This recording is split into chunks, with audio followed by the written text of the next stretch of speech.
sees a return to action for Lamar Jackson. The first time since week 4. As you might surmise, he makes quite a difference when he's available, especially to Mark Andrews. Here on a 4th and goal, great play design. He finds his guy. Touchdown Ravens on a 4th down, and the lead is 7-3. They do not look back. This is a beautiful play design. Jackson, there's his man, and it's Andrews for the second time. It's great play design, and a couple of Dolphins run into one another, and that's going to give 89 all the room he needs to find the end zone. Third quarter, same score. It's a 3rd and 6. That's the money down in this league. And this is Jackson. Nowhere to go. Oh, I can go to the 50 on a run. Hamstring looks great. One tight end's already caught 2. Where's my guy, Charlie? Charlie Kohler there. And it's the Ravens cruising. And then here, clean pocket. Time to climb that pocket and find Rashad Bateman. 3 touchdown passes went under duress, the most in any game by a quarterback this season. And the Ravens go on to the victory. And Lamar Jackson is joining us now. Lamar, hey, it's Scott Van Pelt. Thanks for taking a minute to be with me here on the show back at home in South Florida. And I've heard athletes say that the hardest thing to do, man, is to listen to your body and let your body tell you when you're good enough to get back to it. How difficult was it to buy the time you needed to be as healthy as you were tonight? Yeah, you know, it's tricky. It's a hamstring injury, and I never had a hamstring injury before, but I just know if I want to go back out there and compete with my guys, man, I got to let it heal up a little, and that's how we did. Your defense is getting healthier too. Earlier, Damian Woody was with me, and whether it's Kyle Hamilton or Queen or whomever, I mean, it's just everybody's looking different out there. Roquan, I beg your pardon. Guys just look different in terms of their level of health. Just across the board, how does your group feel as you guys look down the road at this next, say, 6-week stretch? We feel good. You know, like you said, we got everybody coming back healthy. We just got to stay dialed in. You know, I know what's ahead of us. Knowing it's do or die right now. Starting the season off extremely slow. We've never been in this situation, not since I've been here. But you know, we just got to lock in and keep doing what we're doing. On the show a few weeks ago, you guys are like 1-5, and I'm sitting right out here, and look, I say some dumb stuff, but I thought I was saying something smart. I said, I'm not quitting on the Ravens. They're going to get healthy, and they're going to come out of their bye, and they're going to be fine. What was the mood like up there in the castle, right? Because you guys are banged up, and you've never been in this spot. How organizationally do you guys just stay calm and know we're going to be okay in time?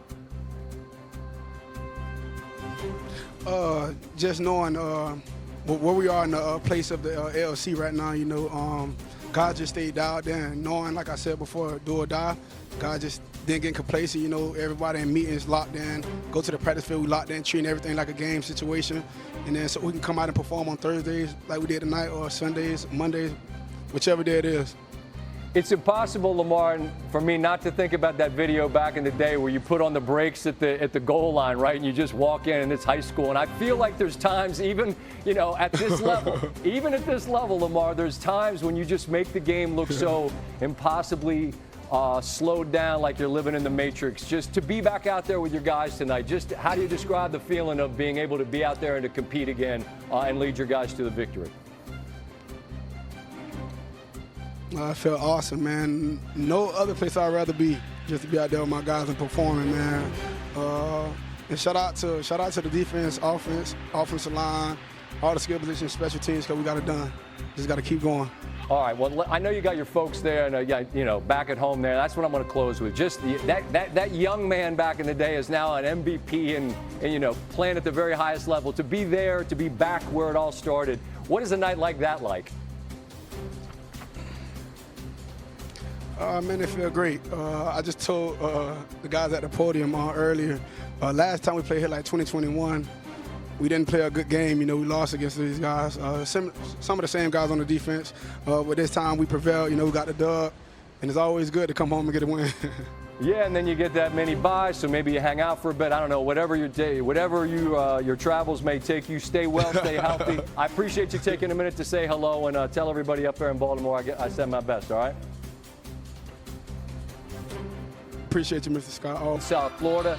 He's thrown 18 touchdowns in 5 career games against the Dolphins, the second most touchdown passes by any quarterback in his first 5 against the team since 1950, trailing only George Blanda. That's back in the day. Damian Woody, so good to have him with us in studio on Thursday. And last year, you might remember, I just couldn't quit the Bengals. And this year at 1-5, I said Baltimore is a team I won't quit because I think they're going to be just fine.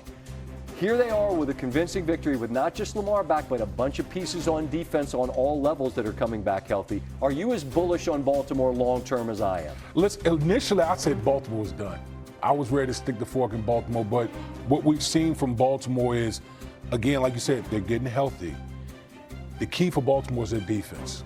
Their defense, those guys on the defensive side of the football getting healthy and playing the style of football, the brand of football that we've been used to with the Baltimore Ravens. Remember last year, it had a similar type of situation where the defense was bad. Then they moved Kyle Hamilton back kind of, in the deep part of the secondary. Things started to stabilize and that defense really took off.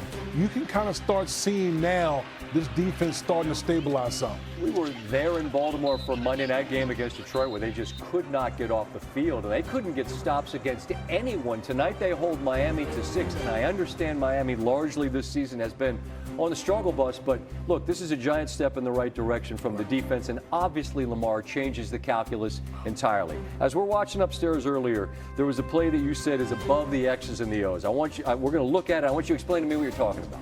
Yeah, it's literally Lamar Jackson. You see the pocket, the Miami Dolphins, the pocket starting to clap. And Lamar Jackson, this is just vintage Lamar Jackson. Here he is, just escaping the pocket, keeping his eyes down the field, and just making, one of those plays that's above the X's and O's.